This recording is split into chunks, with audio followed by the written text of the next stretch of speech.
Now from Atlanta News First Plus, this is Sports Tonight. What's up, what's up? Sports Tonight, Emily Gagnon, Ellie Parker. We're riding on a Tuesday together. Wow. I think I'm speechless. I'm stumbling. I did not think that what happened last night was going to happen. No. The Falcons did not lay down. I haven't seen this probably ever because they are infamous for giving games up and not having any fight in them towards the end of games. And that was then last night happened. Yeah, a different kind of team or players showed up. Yeah. Were you surprised? A little bit. I was shocked. I didn't think the Falcons were going to win this game. Yeah. And by the way, they won by a point. For anybody listening who did not see the game. 22-21. Came back in the final drive, like right at the death. Kirk Cousins, touchdown pass to Drake London. Who, by the way, got a really bad penalty earlier in the game. Yes. For unsportsmanlike conduct. It was after a touchdown. After he scored a touchdown, he did a little symbol or whatever. He mimicked shooting a machine gun into the air. Probably shouldn't do that. Especially yes. Yeah, I hear less than 2 weeks after a certain event. But they got penalized for it. They got penalized for it. But when you have a kicker like Younghoe Koo, who makes almost everything. True. I think he said it. Did you watch postgame yesterday? No, I did not. There was postgame on ESPN, and they had Drake London live. And he was talking about how, that was a silly thing he did. He probably shouldn't have done it. But he has no idea what it's like to play in prime time. He was trying to explain to Steve Van Pelt that, he's like, I've never played in prime time before. And so I was just so excited. I got the touchdown. And I get it. Listen, Drake is not young, but he's young. You get what I'm saying? He's not a rookie by any stretch of the imagination. And that was a really, really what a coach would call a stupid play, or not stupid play, but a stupid thing to do on the field after you make a huge play. But he did it. He said he just had nerves running through him. And I do think there is something to that. Monday Night Football, your first Monday Night Football, you're just so excited. But he should have had probably a little more taste to what he wanted to do. Probably a little more tact. There are many other celebrations that, you could go with. And that's probably why he got a flag. Honestly, that's... had he danced just for a second real quick or done something different, that might not have happened. But again, Younghoe Koo came through in the clutch, and what I was trying to say was that Drake, because I always get off course here, Drake London was like, hey, when you have a kicker like Younghoe Koo, it is what it is, right? You're not really that worried about it. He's like, props to my boy. And it's of course, he's props to him always because he doesn't seem to miss many. Yeah, and every point obviously counted in this game. There were so many they were counting the lead changes as they went. At one point, they're like 5 lead changes, and I think there was more than that. Yeah. So I will say, Ellie, if you weren't a fan of the Eagles or the Falcons, but you're a fan of football and you were watching Monday Night Football, it wasn't a blowout. It was an exciting game. No, it was an exciting game down to the wire. Yeah, there wasn't much scoring, but still, you didn't know who was going to win. So their ratings might have been decent. It was a good deal for the Falcons because being in primetime is exactly that. There's no other game going on. Being in primetime and winning. Yeah, so for them, it's a big deal because this is how you gain young fans, okay? This is how people become fans of your team. It's your parent was watching the game or the game was just on and you're a little kid and you're like, oh my God, Drake London scored a touchdown. Look at Kirk Cousins, mommy. And that's just kind of, how fans are We're going to get a bunch of kids dressed up as Kirk Cousins for Halloween this year. Well, the new hot Halloween costume, or Drake London, you don't in know the that. Metro Atlanta area. But let's talk about something kind of interesting. Since I've mentioned primetime so much, but the players have talked about it so much. They went from having none, Ellie, last year, all 1 o'clock games, or maybe a 4, whatever, a 4 o'clock game when you're on the West Coast. But they go from having none to having 2 in back-to-back weeks. So you go from Monday Night Football to Sunday Night Football. And this time it'll be at home. So Yep. they get the Chiefs, the defending champions, at home. And I thought they were going to start the season 0-3. I did. I was like, okay. Yeah. I thought they needed to steal one But from this, the Steelers. this Eagles team has not been. Their defense has not looked stupendous. No. I saw a stat yesterday, which was in my show at 6 o'clock yesterday, that if the Falcons established the run, they'd be able to win because the Eagles' defensive line was giving up like 7.8 yards per carry. That's not great. And that's an NFL worst. Yeah. So, like, they're not stopping the run right now. So I thought, okay. And, the Falcons have a certain running back by the name of Bijan Robinson. Yeah. Tyler Algier, too. Tyler Algier got that 1-2 combo, and That's the Eagles new way couldn't, of playing football. You don't just hand the ball off to one main guy now. and the Eagles couldn't exactly I don't know how rest many on the rushing air either, yards they 'cause- got. Let me look. Are you going to look that? once again, I you know. put I me know. on the spot. I was gonna. Well, I'm the one who brought this up.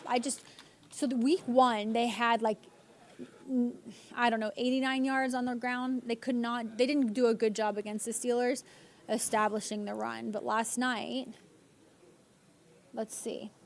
The Falcons had But still, that touchdown 152 yards rushing. which is an improvement for sure. Yes. But obviously the Jake London touchdown came through the air. It wasn't, but still, like getting there, right? Yes. Getting it all works together, complementary football. But yeah, I think this is a huge what am I trying to say here? A confidence booster, I Yes. guess, for the Falcons. Because had they started 0-2, we all And then know. you got the Chiefs in week 3, and Yeah, and it just piles on, right? But starting the season 1-1 and winning a game on Monday Night Football against the Eagles, on the road. it's great, right?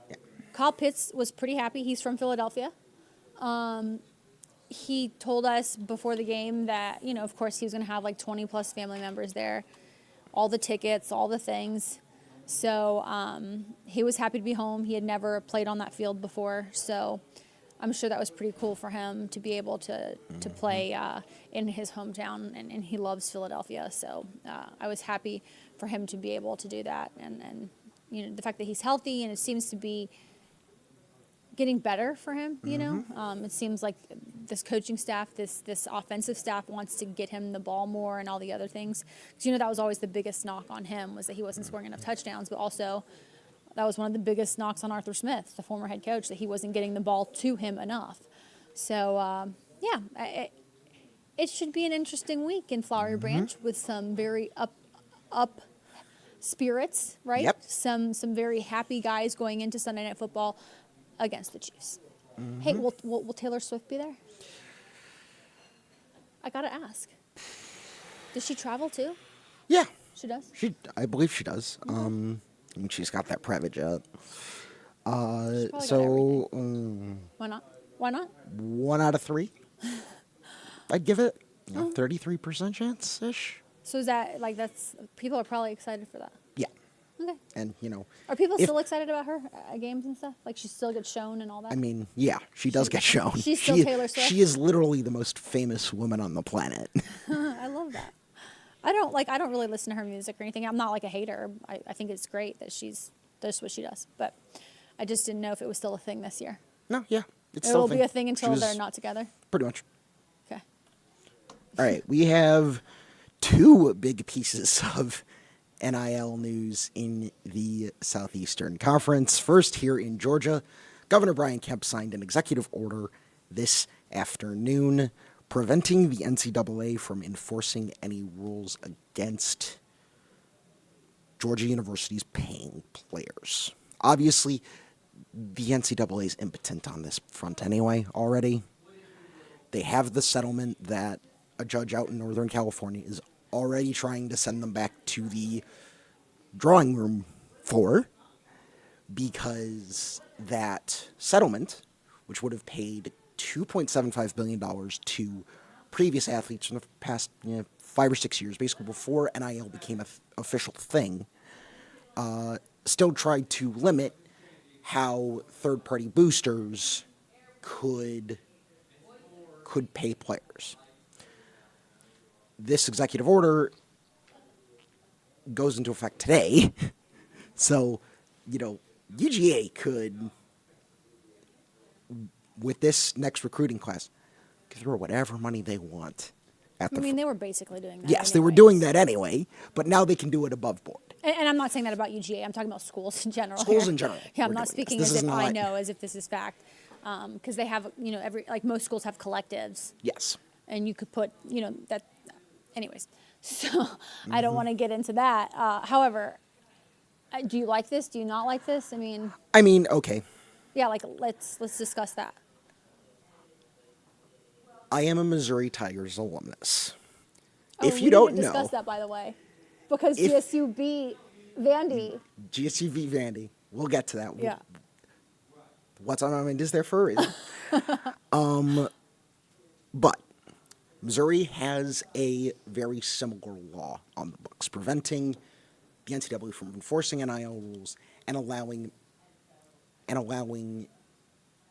universities to pay their players. That rule goes even further, allowing in-state high schoolers to start earning money the moment they commit if they go to an in-state school. So the Missouri legislature has sort of been on the forefront of this, and Mizzou has benefited greatly. So, and personally, I'm all for these people getting paid. We're seeing this with Tua, where, a series of injuries can more or less end a career, and that is just as, if not more prevalent at the college level, simply because of the number of players. And you know what? Get the bag while you can. That's my take on it. I think we've discussed this on the show before. I'm okay, pay the athletes whatever, right? Do whatever whatever, right? That they're risking their health, Yes. there's just so much to it, just like in the NFL, right?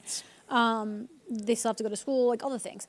I think what the NCAA needs to do is say there's a cap, okay?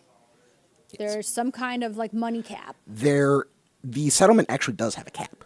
It in does? terms of what the schools can pay players. Now, granted, that is 22% of the average operating revenue of the Power 5 conferences. The settlement, as posted to the District Court of Northern California, estimates that next year that number would be $20 million per school. And in about 10 years, that would jump to about 35. So there is a cap in this preliminary agreement that has been blocked by a judge for a separate reason. But there is a cap, at least proposed cap. See, I'm into that. I'm into having a fair playing field across the board.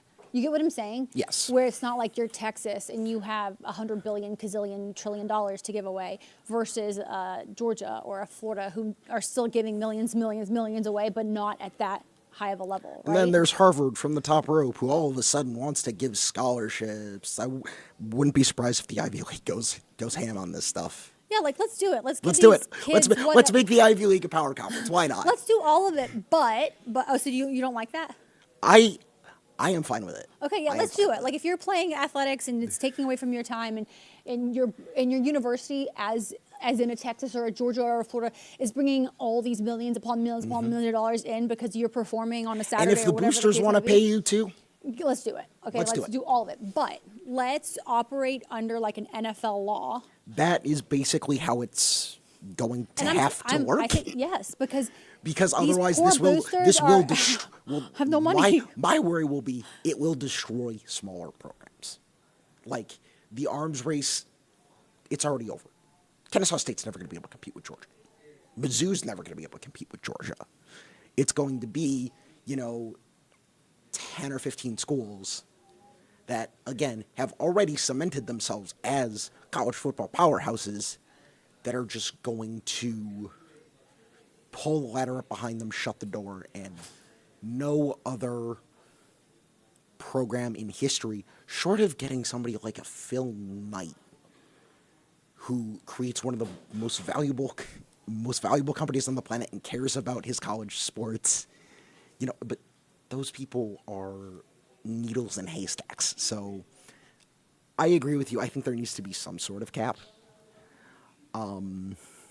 But whatever that is, who knows? We're in the wild, wild west. Yes, that's exactly what that is. But I'm with you. I think Mizzou still. You guys still have decent players, but Yes. that's because the money thing is. I don't know. It's changed. It's changed how players approach the game. Oh, now. certainly. Players are walking onto campus and walking in a coach's office and saying, "All right, coach, what you got for me?" Instead, you're putting all the power in the players' hands, which is fine. Again, I have no issue with paying players. What I have an issue with is that, I'm Texas, and I'm like, well, son, I got, $300 million for you, which would not happen. But I'm just saying, and then, like you mentioned, maybe a Mizzou, be like, well, I've got $3 million for you. And again, it's not that much money, guys. Calm down. Not that much. I'm just saying that's the difference, is that these big universities with huge alumni can pay these players just disgusting amounts of money. And guess what? The kids are going there instead of going to the Mizzous or wherever, even though they're still. Although, obviously, you also have, if people are getting paid and you have the way the transfer portal works, I wouldn't be surprised if you see more of a diffusion of talent. As, you can't just let a player sit on the bench for 4 years. If they're a 5-star, that 5-star can go wherever they need to get playing time if they want it. And, okay, these are college football players. They want to play. So, I don't think, obviously that's a worry, that it's going to be 10 or 15 programs just pulling up the ladder, shutting the door. But there's maybe a scenario where it doesn't quite happen that way. Yeah. It's just, I don't know, Ellie, would you not love to be a college athlete right now versus 10 years ago? Oh, I would love to be a college athlete right now. Period? Yeah. 10 years ago too? No. No? No. Okay. I want to get paid. Yeah, oh yeah. I've had multiple of my cousins are or were college athletes. Okay. What would you... That dominated their lives. They have not much time for anything else. So yeah, I'd rather get paid. Can we discuss one thing? What position would you want to be in football if you were an athlete? I am 5'6". I have one working hand. I wouldn't be on a football field. What I'm saying, I just though, wouldn't.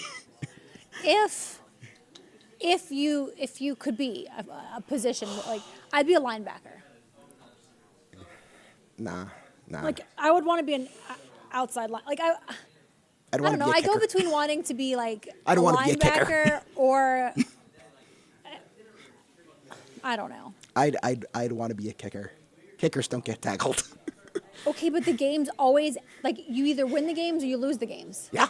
It's the most pressure, the most miserable. Bring it. Oh man. All right, moving on. There is another SEC school that made an NIL announcement today, and this one is a doozy. Tennessee is raising ticket prices next year by 10% with a fee that goes towards the school's NIL fund. That's awesome. 10%. And that's on top of another 4.75% rate hike for tickets next year.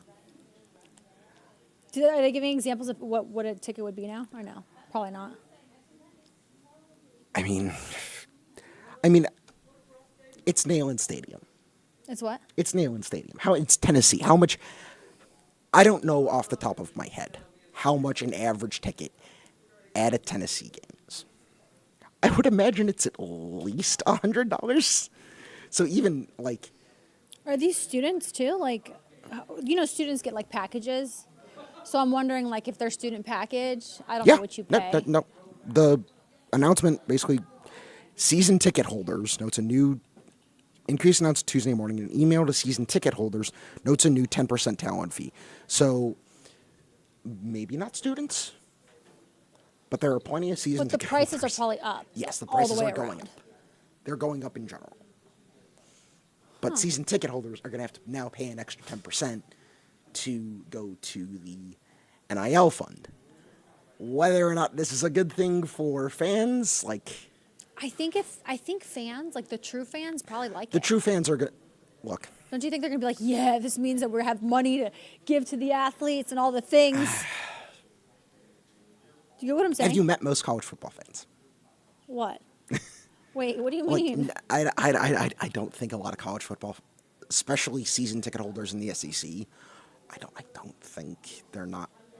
You have to be a true believer to think that way, because at I that think point fans you will are pay whatever, honestly. at that point you are in for a penny, in for a pound. I disagree. I think there is a limit. And These season ticket holders, though, like if it meant like between losing their tickets or paying thousands of extra dollars, I'm willing to guess they're going to pay thousands extra dollars so they can go watch Tennessee and Florida, and they can watch Tennessee and Georgia, and they can watch Tennessee and Alabama. Like, this is what they want. or they can watch Tennessee and Kent State.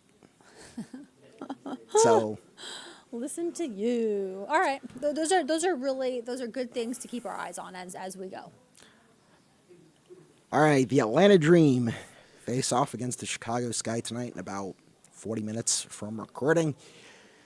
It comes down to this. Yes, give it to us. Give it to us, Ellie. It really does. This is the season. They need to win this game because, okay, Listen, by the way, only 8 teams get in, and there's not that many teams, so it's not like only 8 teams get in. 7 spots are already locked up. clinched. This Clinched. is for the final spot. And the final 3 teams are Atlanta, Chicago, and Washington. So So if they lose tonight, is there still a way they can get in? The next game? technically, So there's 2 regular season games left. 2 regular season games left, including and tonight. Thursday. Obviously, Atlanta, Chicago, you're looking like that's head-to-head. You need to win this game. Right now, the Dream are the furthest of the 3 back. All 3 teams Come on, Ellie. all 3 teams are 13 and 25. Why are you They being are a Debbie tied Downer? The furthest away. because they are. If all 3 teams are tied, Atlanta is lowest on the totem pole. Literally, like statistically. Okay. Just how the tiebreakers work. I'm not being a Debbie Downer. I'm being factual. I love that. Don't come at me for being a Debbie Downer when I have my facts. I love it. See, this is what I like. Now- The things you say have reasoning. Atlanta, Chicago at 7:30 in College Park. Washington plays the 31-7 New York Liberty tonight. That's tough. Then on Thursday, Chicago goes to face Connecticut, who is the number 2 seed. Atlanta faces New York. In New York. And Washington goes to Indiana, or rather, Indiana comes to Washington to play Washington. I don't think any of those 3 teams are winning their final games, and I don't think the Mystics are beating the Liberty tonight. So I'm what sorry. you're saying is whoever wins tonight's getting Whoever wins tonight's game between the Atlanta Dream and the Chicago Sky is your 8th seed booking. Okay, I love that. It I comes love down it. to this right Look, now. guys, we're here all week, okay? So Ellie and I can come back on Thursday and we can discuss this. Right. Well, Friday. I guess it would have to be Friday. Right now, on the WNBA website, the Dream are an 8.5 favorite over the Sky. Okay. So, if that holds, the Atlanta Dream's probably going to sneak into the WNBA playoffs, at which point all bets are off because the WNBA playoff bracket is weird. Yeah. It is just one of the oddest things in sports. The oddest things. Okay. Well, time will tell, right? Time But I will do tell. like how you broke it down for me and the people. So now we can understand and grasp what you're saying. Yes. Okay. Cool. That's what That I'm here game's for. coming up. That game's coming up 7:30. Oh, so wait. So do you feel like the Dream will Yeah, I mean, especially now that Angel Reese is out for the Sky with an ankle injury. The Sky lost their best player for the last three, four So you think games they'll of the make the season. postseason? I think the Dream will make the postseason because I don't think they're beating the Liberty, but I don't think the Mystics are beating Indiana or the Sky are beating Connecticut. So I think this game between the Atlanta Dream and the Chicago Sky is basically your play-in game. Okay.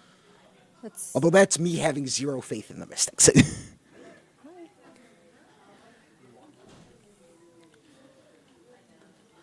all right. Anyway. Moving on. Our reporter Patrick just walked by. I had to say hi to him. You know, these things happen. These things happen. We have Live cameos TV sometimes. here. It is what it is. The Braves are not in a good spot. They're Well- one game back of the Mets after splitting a series with the Los Angeles Dodgers. Didn't you tell me? I mean, the Mets are coming here next week, but are you the one that on this show you were like, "Hey, that's going to be the one"? Yes, Yeah. that'll be it. Because it's coming down to, for that third wild card spot, Braves, Mets. And you've got 3 games, next to last series of the season, Here, by the way. here in Tuesday, Atlanta. Wednesday, Thursday next week. So you've got, But don't they have an easy kind of schedule? I mean, listen, it's the Braves. Nothing's really that easy, but they're playing the Reds this and then week. they still have the Dolphins. And the Dolphins, I'm sorry, the the Marlins, which, yes. Oh man, listen to me and somebody And else. as of right now, as of recording, is top of the first. Braves are already up 3-0, and that is in Cincinnati. Wait, the Braves are up 3-0? Yes. So they play 3 games against the Reds, 3 against the Marlins, and then you have the 3 against the Mets. Tuesday, September 24th, September 25th, September 26th. And then they finish out with a 3-game series against the Royals here in Atlanta.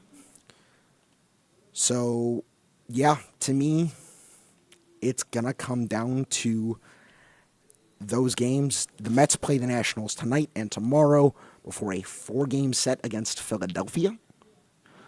So they definitely have a bit of a harder road coming into that series than the Braves do. Yeah. But